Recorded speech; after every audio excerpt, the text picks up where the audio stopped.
Hello guys, welcome back to legit learning. मैं लक्ष्य गौतम आपका स्वागत करता हूं CUET 2026 targeted classes for biology. Last class में हमने डिस्कस किया था एग्जाम सिलेबस और एग्जाम पैटर्न, और आज की क्लास में हम सीधे सॉल्व करेंगे पीवाईक्यूज। तो without any further due let's get started.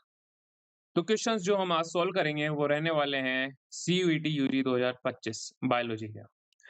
So let's start. Question number 1, which one of the following guides the entry of pollen tube into the embryo sac? आपके पास option है antipodal cells, filiform apparatus, micropyle and synergid.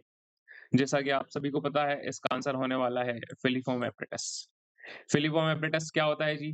Filiform apparatus एक finger like इनग्रोथ होती है synergid के अंदर, जो micropyle and पे होती है, और ये पोलन ट्यूब की एंट्री को गाइड करती है into the embryo sac. Right. ये डायग्राम है एम्ब्रियो सैक का, जैसा कि आप ये देख सकते हैं। यहाँ पे ये जो चलाजा है, चलाज़ल एंड पे 3 एंटीपोडल मिलती है। नीचे आपको 2 सिनर्जिड और एग एक सेल मिलती है, जो कि माइक्रोपाइल पे होती है। ये जो आप देख रहे हैं, ये फिंगर लाइक प्रोजेक्शंस यहाँ पे दिख रही है, इन्हें कहते हैं फिलीफॉर्म एपरेटस, जो कि हेल्प करती है पोलन ट्यूब को, ताकि वो एम्ब्रियो सैक के अंदर एंट्री ले सके। Right. Next question. Question number 2, antibody molecule has 2 peptide chain, 3 peptide chain, 4 peptide chain, 1 polypeptide chain. तो जैसा आपको पता है, एंटीबॉडी मॉलिक्यूल में 4 पेप्टाइड चेन होती है। तो इसमें से 2 हेवी होती हैं और 2 लाइट होती हैं। ये एंटीबॉडी का डायग्राम है, वाई शेप्ड एंटीबॉडी होती है। यहाँ पे आप देख सकते हैं, ये जो ये वाली चेन है, ये वाली, ये लाइट चेन है, ये 2 लाइट चेन होगी। और ये जो बड़ी वाली चेन दिख रही है, ये आपको क्या है, ये कौन सी चेन है जी? ये हेवी चेन है। इनके बीच में डाइसल्फाइड बॉन्ड होते हैं, डाइसल्फाइड बॉन्ड होते हैं, और ये कितने होते हैं? डाइसल्फाइड बॉन्ड होते हैं 16। कितने होते हैं जी? 16 होते हैं।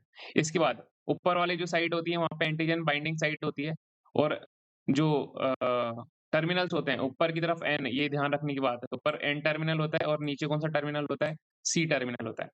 चलिए नेक्स्ट क्वेश्चन पे चलते हैं। Question number 3, choose the correct equation from the following options to show correct relationship between gross primary productivity, respirational losses and net primary productivity.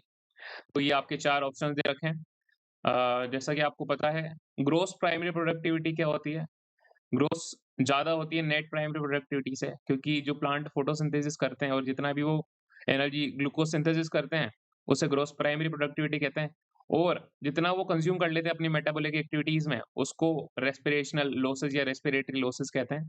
और फिर जो बचता है, जिसको बायोमास की फॉर्म में स्टोर करते हैं, उसे क्या कहते हैं? उसे कहते हैं जी नेट प्राइमरी प्रोडक्टिविटी। ओके। तो इसका आंसर होने वाला है ये फोर्थ वाला। ठीक है। NPP equals to GPP minus R. ये एक्सप्लेनेशन है इसका जी, और यहाँ से अपन समझ सकते हैं नेट प्राइमरी प्रोडक्टिविटी में क्या होता है कि जीपीपी माइनस आर। ये अभी देखो, कार्बन डाइऑक्साइड वाटर के प्रेजेंस में इनने क्या कर लिया? फोटोसिंथेसिस कर लिया और ग्लूकोज बना लिया। जितना भी इनने ग्लूकोज सिंथेसिस किया है, ये ग्रोस प्राइमरी प्रोडक्टिविटी है। क्या है जी? Gross primary productivity. अब उसमें से ये कुछ अपनी लाइफ में जिएगा और एनर्जी को खर्च कर देगा रेस्पिरेशन में। ठीक है। तो उसे बोल देंगे रेस्पिरेटरी लॉसेस। उसके बाद जो बचेगा, ये अपने बायोमास की फॉर्म में उसको स्टोर कर लेगा, और उसे क्या कहते हैं? Net primary productivity. Question number 4, यहाँ मैच द फॉलोइंग दे रखा है। यहाँ पे आपको इधर डिजीजेस दे रखे हैं, और इधर यहाँ पे क्या क्या होता है उसमें ये बताना है। तो मलेरिया में क्या होता है जी? मलेरिया में इन्फ्लामेशन इन लोअर लिम्ब होता है क्या? लोअर लिम्ब तो भैया हमको पता है किसमें होता है, फाइलेरियासिस में। ठीक है। मलेरिया में क्या होता है जी? मलेरिया में साइकिल आती है फीवर्स की। कौन सा टॉक्सिन निकलता है बताएं? बताओ बताओ बताओ। टॉक्सिन कौन सा होता है? हिमोजोइन। ठीक है। ये जो रिंगवॉर्म होता है, रिंगवॉर्म होता है, रिंगवॉर्म का ये होता है जिसके लिए रिंगार्ड यूज़ करते हैं। रिंगार्ड किसके लिए यूज़ करते हैं? दाँत के लिए। दाँत में स्केली लीजन ऑन नेल्स। और एमोबाइसिस में क्या होता है? Blood clot and excess mucus in stool. ये एमोबाइसिस, एमोबिक डिसेंट्री में। चलिए जी, इसका आंसर रहने वाला है क्या है? ए का है सेकंड, ए का है सेकंड, और ये आ गया ए का सेकंड, ए का सेकंड यहाँ पे भी है। बी का आ गया फर्स्ट, बी का फर्स्ट, ये आ गया, ये आ गया अपना ऑप्शन 3। चलिए, ये ऑप्शन नंबर 3 आ गया। इसका कोई एक्सप्लेनेशन नहीं है। चलिए क्वेश्चन नंबर 5, क्लोस्ट्रिडियम ब्यूटाइरिकम। नाम से पता पड़ रहा है, यहाँ पे ब्यूटी आ गया, यहाँ पे भी ब्यूटी आ गया, तो यहाँ से इसको अपन मैच कर देंगे। एस्परजिलस नाइगर सबको पता है। एस्परजिलस नाइगर किस लिए होता है? सिट्रिक एसिड के लिए होता है। एसिड वेक्टर एसिटाई, एसिटाई में वापस ये आ गया, एसिटाई एसिटिक। चलिए, ये इसमें आ गया। और लैक्टोबैसिलस क्या बनाता है? नाम से लैक्टिक एसिड। तो क्या हो गया? 2 3 4 1, 2 3 4 1। चलिए ऑप्शन नंबर 2, राइट। चलिए नेक्स्ट क्वेश्चन पे। Question number 6, which one of the following is opposite part of micropyle end of ovule? Ovule अभी बताया था मैंने फर्स्ट क्वेश्चन में। माइक्रोपाइल, माइक्रोपाइल के अपोजिट क्या होता है? नीचे माइक्रोपाइल था, ऊपर क्या था? ऊपर था चला जा। चले जा यहाँ से, चला जा। अगर तुम्हें क्वेश्चन का आंसर नहीं आता ना तो फिर पढ़ो बच्चों। ठीक है, चला जा ये देखो। Chalaza is the opposite end of the ovule where the integuments and the nucellus meet, whereas a micropyle is a small opening at the other end. Micropyle pile and पे क्या होता है, क्या नहीं होता? माइक्रोपाइल एंड पे क्या नहीं होता? इंटीग्यूमेंट्स एब्सेंट होती हैं, ठीक है? तो ये आपका वापस ये देख लीजिए फटाफट डायग्राम। यहाँ पे माइक्रोपाइल एंड है, जहाँ पे क्या होता है? एग सेल जहाँ पे है, वहाँ पे माइक्रोपाइल, ठीक है? और ये चला जा ऊपर की साइड, एंटीपोडल साइड, ठीक है? राइट। अगला क्वेश्चन है क्वेश्चन नंबर 7। एमनियोसिंथेसिस में क्या करते हैं जी? टेस्टिंग द सेक्स डिटरमिनेशन करते हैं। ये टेस्टिंग आ गया, ठीक है? Maternal mortality rate, mortality rate आ गई, तो फिर ये अपन इसको कर लेते हैं डेथ रेट पे, ठीक है? वेसेक्टोमी, वेसेक्टोमी वास डिफरेंस को कट करते हैं, ये वेसेक्टोमी आ गई। और ये क्या लिखा है? ट्यूबेक्टोमी, ट्यूबेक्टोमी ये फेलोपियन ट्यूब को कट करते हैं, ठीक है? ये तो सितारा बन गया। क्या है? ए का है जी फोर्थ, ए का है जी फोर्थ, ये आ गया क्वेश्चन नंबर 2, ठीक है? पर ये तुम्हें पूरा चेक करना है, सारे चेक करना, ठीक है? Okay. Next question, question number 8, which type of innate immunity is exhibited by the interferons secreted by the virus infected cells to protect non infected cells? अब क्या होता है? वायरस जो होता है वो किसी सेल को इन्फेक्ट कर देता है ना? तो वो जो इन्फेक्टेड सेल है वो कुछ ऐसे प्रोटीन सिक्रीट करती है जो आसपास के सेल्स को जाके बता देता है कि यार हमला हो गया यार। जैसे क्या होता है कि पहले के जमाने में कभी हमला हो जाता था तो एक किले से ना वो भेजते थे, क्या नाम है, जो जानकारी देता है मैसेंजर भेजते थे कि वो दूसरी जगह जाके मतलब जो बगल में किला है वहां पे जाके वो मैसेज देते कि हमला हो चुका है, तो वो क्या कर लें उसके लिए प्रिपेयर हो जाए हमले के लिए। तो बच्चों ये वायरल इन्फेक्टेड सेल से जो निकलता है इंटरफेरॉन प्रोटीन, वो नॉन इन्फेक्टेड सेल्स को प्रोटेक्ट करने के लिए होता है। तो कौन सा होएगा इसमें? फिजिकल बैरियर होगा, साइटोकाइन बैरियर होगा, फिजियोलॉजिकल होगा या सेल्युलर होगा? इसका आंसर होने वाला है 2, साइटोकाइन बैरियर। ठीक है, साइटोकाइन ये मैंने तुम्हें बता ही दिया कि सिग्नलिंग प्रोटीन होता है जो कि वायरस इन्फेक्टेड सेल से निकलता है नॉन इन्फेक्टेड को बचाने के लिए। ठीक है। अ, ये तो the process of copying genetic information from one strand of DNA into the RNA is termed as, बताओ, टर्म्ड एज ये लिखा हुआ, क्या लिखा हुआ है? Transcription, transcription. चलिए अगला question. Okay, question number 10, arrange the following events in the correct order of pertaining to fertilization in the human reproductive system। ठीक है, तो आपको फर्टिलाइजेशन के बाद के इवेंट्स को बताना है। सबसे पहले क्या होता है जी? Blast become embedded into the endometrium, नहीं जी। Finger like projection appear on the trophoblast called chorionic villi.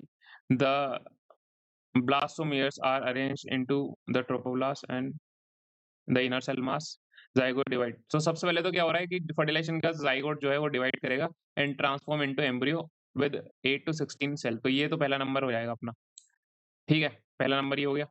दूसरा क्या हो गया? The blastomeres are arranged into the tro, अब इसके बाद क्या बनेगा? ये बनेगा यही। नहीं, नहीं, ये बनेगा, ये बनेगा थर्ड।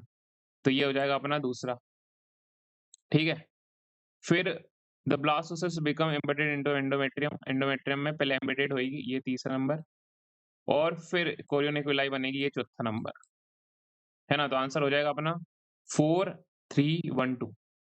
ओके, मतलब डी सी ए बी, ये वो ठीक है, वो ये सेम है। Okay guys, next, which of the following is not involved in the intrauterine devices? Intrauterine devices ऐसी डिवाइसेस जो यूट्रस के अंदर एंटर कर देते हैं, जिसको इंसर्ट करते हैं किसके अंदर?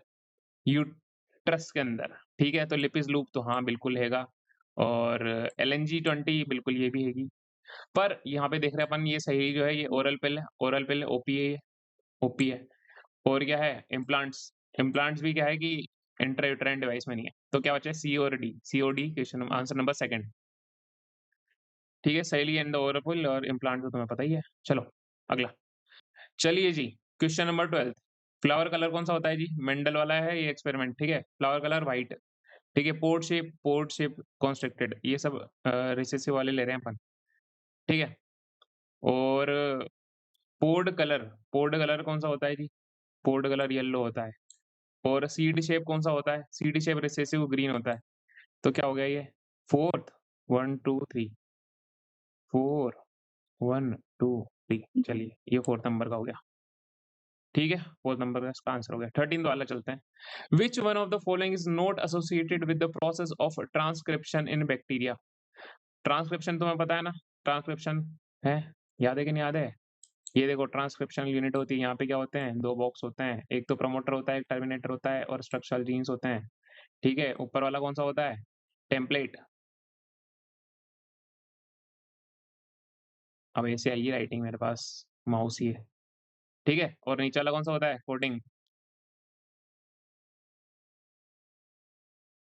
ठीक है, ये कौन सा है? ये है प्रमोटर। ये क्या है? टर्मिनेटर।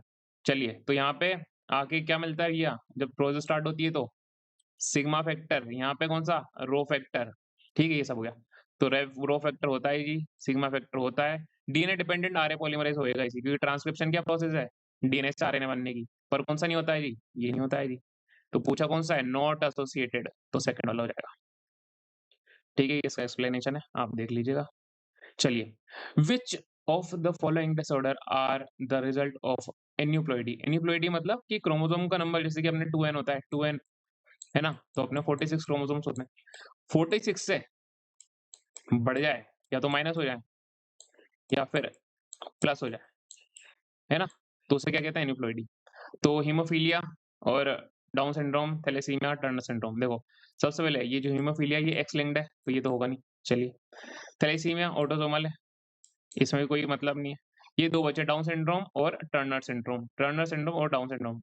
ठीक है? तो ये बचे अपने पास, तो ये कौन-कौन से हो जाएँगे? बी और डी, ये आंसर। चलिए, down syndrome is trisomy of 21st chromosome और टर्नर सिंड्रोम में क्या होता है? एक एक्स एक्स क्रोमोसोम कम हो जाता है। ठीक है? ये मैंने माइनस वाला बताया ना, तो 2 एक फीमेल के अंदर कितने होते हैं? 2 एक्स क्रोमोसोम होते हैं। तो टर्नर सिंड्रोम के अंदर क्या हो जाता है? एक ही एक्स रह जाता है, एक हट जाता है। ठीक है? और ये जो डाउन सिंड्रोम में 21 क्रोमोसोम की एक कॉपी और आ जाती है, तो 1 प्लस हो जाता है। तो टोटल कितने हो जाते हैं? 47। और यहाँ ऊपर वाले केस में कितने हो जाएँगे? 1 चला जाएगा तो 45 हो जाएँगे। इसको क्या कहते हैं? एनिप्लॉइडी। चलिए, अगला question. Which one of the following option will express the intermediate skin colour of an individual? क्या होता है बच्चों इसमें, ये जो जीन स्किन कलर को कंट्रोल करते हैं, वो 1 से ज़्यादा 2 से ज़्यादा जीन होते हैं, तो उसको पॉलीजेनिक इनहेरिटेंस कहते हैं। ठीक है? तो जितने ज़्यादा डोमिनेंट एलील होंगे, उतना ज़्यादा क्या होगा? डार्क होगा, डार्क। और जितने ज़्यादा रिसेसिव एलील होंगे, उतना क्या होगा? उतना होगा लाइट कलर, लाइट। ठीक है? तो इसमें देखो सारे डोमिनेंट है ना, सारे कैपिटल है, सारे डोमिनेंट है, इसका मतलब कैसा हो गया? डार्क। अपन को कैसा चाहिए? इंटरमीडिएट चाहिए, इंटरमीडिएट। ठीक है? इसमें भी ये सारे रिसेसिव हैं, एक ही डार्क है, इसमें भी मज़ा नहीं आया, इसमें भी क्या नहीं आया, इसमें भी नहीं आया। ये देखो, इसमें क्या है? ए स्मॉल है, डबल बी, डबल सी। अब ये देखो इसमें डोमिनेंट ज़्यादा है, तो ये भी इंटरमीडिएट कलर नहीं देगा। पर इधर देखो, एक बड़ा ए है, एक छोटा है, एक मतलब डोमिनेंट, एक रिसेसिव, एक डोमिनेंट, एक रिसेसिव, एक डोमिनेंट, एक रिसेसिव, तो फिर ये अपना आंसर हो जाएगा, आंसर नंबर 4। ठीक है? ये इसका एक्सप्लेनेशन है, जो मैं तुम्हें समझा ही दिया। चलिए, मैच द फॉलोइंग। अब ये जो आया ना, ये आपका लैक ओपेरॉन्स है। लैक ओपेरॉन, लैक्टोज ओपेरॉन पढ़ा था ना? लैक ओपेरॉन, ठीक है? तो इसका वो तुम्हें पता ही होगा, पिपोज़िया, पिपोज़िया, है ना? पीपो और ज़ेड-वाई है, ज़ेड-वाई-ए। चलिए, इधर देखिए, जीन आई क्या करता है भैया? जीन आई क्या कर ये क्या कर दिया? ईटा नहीं है, यहाँ पे बीटा है। ये बीटा गैलेक्टोसाइडेज़ है, ठीक है? तो ज़ेड वाला तो होता है बीटा गैलेक्टोसाइडेज़, ज़ेड-वाई वाला होता है परमीज़, ए वाला होता है ट्रांस एसिटाइलेज और ये जो आई जीन होता है ये रिप्रेसर प्रोटीन बनाता है, ठीक है? तो क्या हो गया answer? Second, fourth, second, fourth, first, third, second, fourth, first, third, पहले वाला हो गया, ठीक है? ये लो पहला वाला।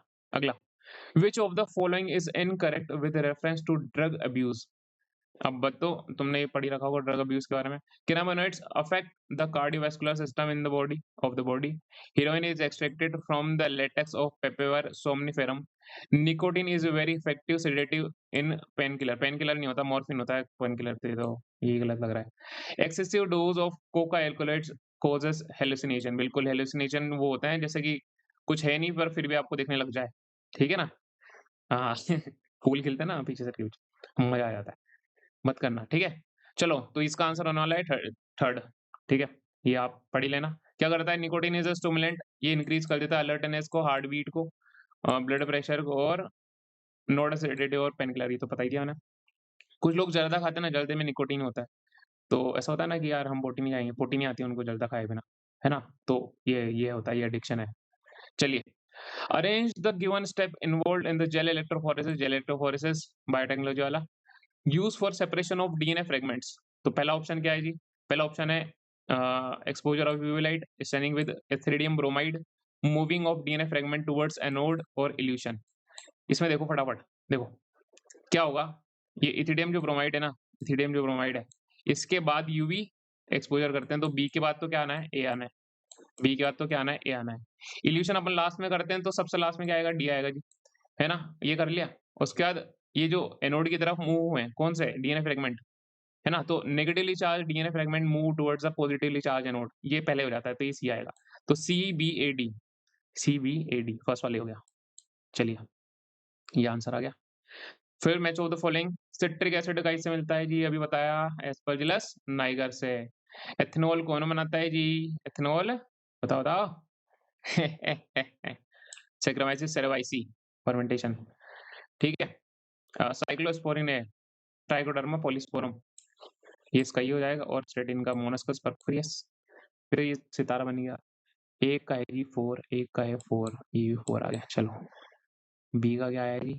बी का आया 3, बी का 3 ये वाला, सेकंड वाला हो गया।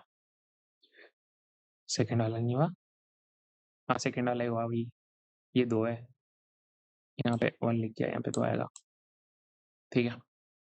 अगला चलिए, Eco R1, a significant tool in recombinant DNA technology is. ये जो इको R1 है क्या है? बैक्टीरिया है क्या? प्लाज्मिड है क्या? एंजाइम है क्या? प्यूरिन है क्या? सबको पता है क्या है? एंजाइम है। कौन सा एंजाइम है? रेस्ट्रिक्शन एंजाइम है जी। रेस्ट्रिक्शन और एंडोन्यूक्लियस है, जो कि डीएनए को स्पेसिफिक साइट पर कट करता है, राइट? चलिए, ये इसका आंसर है, आप देख लीजिएगा। चलिए जी, question number 21, arrange the following geological periods in their occurrence from latest to oldest. ये अपने पास ऑप्शन दे रखे हैं, Triassic, Carboniferous, Tertiary and Jurassic. तो सबसे पुराना है कार्बोनिफेरस, जिसमें एम्फीबियंस का डोमिनेंस था। उसके बाद पहला तो ये हो गया, सबसे पुराना ये है। दूसरा ये है ट्रायसिक। तीसरा, अब क्या हुआ, जुरासिक अपन पढ़ते हैं, जुरासिक पार्क और जुरासिक, ये मूवीज देखी ना अपन ने। तो क्या होता है कि जुरासिक में डायनासोर अबंडेंस में थे, मैक्सिमम थे, पर अराइज कब हुए थे? जुरासिक में, ठीक है। और टर्शरी, जिसमें ह्यूमन, मैमल्स, बर्ड्स, ये सब, ह्यूमंस तो नहीं, मैमल्स, हाँ ठीक है। तो अपना ये आ गया। तो अपन को पूछा है कि इसमें लेटेस्ट टू ओल्डेस्ट, लेटेस्ट कौन सा रहा? लेटेस्ट रहा भैया अपना चौथा नंबर का, टर्शरी। तो सी वाला आ गया। सी के बाद कौन सा आया? तीसरे नंबर पे जुरासिक आया, डी आया। तो ये अपना फोर्थ नंबर हो गया, ठीक है। इसका आंसर ये रहा, ठीक है। ये क्रोनोलॉजिकल ऑर्डर है इसका। Question number 22, which of the following steps are related to polymerase chain reaction PCR? Extension, annealing, propagation and denaturation. तो सबसे पहली स्टेप होती है अपनी डीनेचुरेशन। डीनेचुरेशन करा दिया अपन ने कितने डिग्री सेल्सियस पे बच्चों? 92 डिग्री सेल्सियस पे अपन ने हाइड्रोजन के बॉन्ड तोड़ दिए। उसके बाद फिर अपन कराते हैं अनिलिंग, अनिलिंग कराते हैं सेकंड नंबर। तो पहला तो ये हो गया, दूसरा ये हो गया अनिलिंग, अनिलिंग विद प्राइमर। तो प्राइमर क्या करते हैं? प्राइमर आके जुड़ते हैं और इनिशिएट कराते हैं प्रोसेस को। फिर एक्सटेंशन, तीसरे नंबर का ये आ गया, ठीक है। तीसरे नंबर पे आ गया एक्सटेंशन, तो कौन सा नहीं हुआ? प्रोपोगेशन है ही नहीं इसमें। तो कौन सा अपना? A B D, B D पहला नंबर का। चलिए, ये एक्सप्लेनेशन नीचे। 23, baculoviruses are pathogens that attack insects, roundworms, mollusc और बर्ड्स। तो अपन को पता है बैक्यूलोवायरस कहाँ पे यूज करते हैं? अपन करते हैं पेस्ट मैनेजमेंट में। इसका मतलब पेस्ट मतलब इंसेक्ट को ये कंट्रोल करता है। ये ऐसे वायरसेस होते हैं जो फिर जो कि किसको इन्फेक्ट करते हैं? इंसेक्ट को करते हैं। पेस्ट मैनेजमेंट जो अपनी सिस्टम होता है, उसके अंदर इसको यूज करते हैं ऑर्गेनिक फार्मिंग के अंदर। ये इसका एक्सप्लेनेशन है, ठीक है। Question number 24, if the number of individuals in the pre-reproductive age group is more than the number of individuals in the reproductive age group, the shape of its age pyramid would reflect the growth status of the population as। देखो क्या है कि pre reproductive वाले जो individuals हैं, है ना, वो ज्यादा है, ज्यादा है, ठीक है। किससे? रिप्रोडक्टिव वालों से, मतलब रिप्रोडक्टिव वालों की क्या है? कम है, ठीक है। तो एज पिरामिड कैसा होने का? प्री रिप्रोडक्टिव वाले ज्यादा है, जो रिप्रोडक्टिव एज है वो कम है और पोस्ट रिप्रोडक्टिव वाली कम है, ठीक है? तो ये क्या हो गया, ये प्री वाले हो गए, ये रिप्रोडक्टिव वाले हो गए और ये पोस्ट वाले हो गए। इस पिरामिड को क्या कहते हैं? बता दो क्या कहते हैं? देखो होमोस्टेसिस तो अपन ने पढ़ा ही नहीं है। डिक्लाइनिंग, स्टेबल या एक्सपांडिंग बताओ? देखो इसमें प्री रिप्रोडक्टिव वाले क्या थे ना, प्री रिप्रोडक्टिव वाले जो बंदे हैं, वो आगे चल के रिप्रोडक्टिव एज में जाएँगे। एज में आएँगे तो ज़्यादा रिप्रोड्यूस करेंगे तो ज़्यादा जनसंख्या बढ़ जाएगी, तो फिर ये कैसे हो जाएगी? एक्सपांडिंग। इसका आंसर हो गया एक्सपांडिंग। देखो, एक्सपांडिंग पॉपुलेशन, ठीक है? इसका नीचे दे रखा है एक्सप्लेनेशन, उसके बाद फिर ये जो डायग्राम है, मैं ये रब कर देता हूँ। ये रहा देखो, ये दिख रही है दोनों तीनों पॉपुलेशन? देखो, इसमें प्री रिप्रोडक्टिव वाली ये होगी, रिप्रोडक्टिव वाली ये होगी और पोस्ट रिप्रोडक्टिव एज ये वाली होगी। ठीक है? इसे कहते हैं एक्सपांडिंग। ये जो अभी पूछा है क्वेश्चन इसी बारे में पूछा है, ये एक्सपांडिंग के बारे में पूछा है। इसमें क्या है कि प्री रिप्रोडक्टिव वाले मतलब जो बच्चे हैं वो ज़्यादा हैं, जो रिप्रोडक्टिव अभी एज में है वो कम है और पोस्ट रिप्रोडक्टिव वाले तो कम होते ही हैं। ठीक है? तो ये आगे चल के प्री रिप्रोडक्टिव वाले कहाँ आएँगे? रिप्रोडक्टिव एज में आएँगे। तो ज़्यादा बंदे आएँगे, ज़्यादा बच्चे पैदा करेंगे। तो फिर ये पॉपुलेशन कैसे हो जाएगी? एक्सपांडिंग। इसमें स्टेबल है देखो, जितने रिप्रोडक्टिव लोग हैं उतने ही प्री रिप्रोडक्टिव हैं। तो आगे चल के जो पॉपुलेशन है वो स्टेबल रहेगी। ये है डिक्लाइनिंग देखो, इसमें रिप्रोडक्टिव वाले ज़्यादा हैं और प्री रिप्रोडक्टिव वाले कम हैं। तो फिर आगे चल के कम इंडिविजुअल रिप्रोडक्टिव बनेंगे तो फिर कम जनसंख्या हो जाएगी, राइट? इसका एग्ज़ाम्पल ये आंसर हो गया ये। Last question, question number 25, which of the following statement are true with reference to the homology और होमोलोगस ऑर्गन्स? होमोलॉजी पहला यहाँ पे अपने पास ये ए है यहाँ से। होमोलॉजी इंडिकेट्स कॉमन एंसेस्ट्री, बिल्कुल सही बात है, कॉमन एंसेस्ट्री शो करता है। Wheel whale and cheetah share similarities in the pattern of bones of their forelimb, बिल्कुल। व्हेल जो है वो भी मैमल है, चीता भी मैमल है और दोनों के फोरलिम्ब के जो बोन का स्ट्रक्चर है, पैटर्न वो सेम होता है, सही है। Vertebrate heart is an example of homologous organs, vertebrate का हार्ट होमोलोगस ऑर्गन्स। और तीसरा है thorns of bougainvillea and tendril of cucurbita. देखो इन दोनों का ओरिजिन सेम है, ठीक है, पर फंक्शन डिफरेंट है, तो क्या हो गया? होमोलॉजी। ये भी हो गया पर ये नहीं हुआ, ठीक है? तो आंसर क्या हो जाएगा? A B D, A B D पहला नंबर का, ये देखो ए बी डी, ठीक है? Vertebrate heart is considered structurally analogous across, क्योंकि अलग अलग प्रकार के हार्ट होते हैं ना, ठीक है?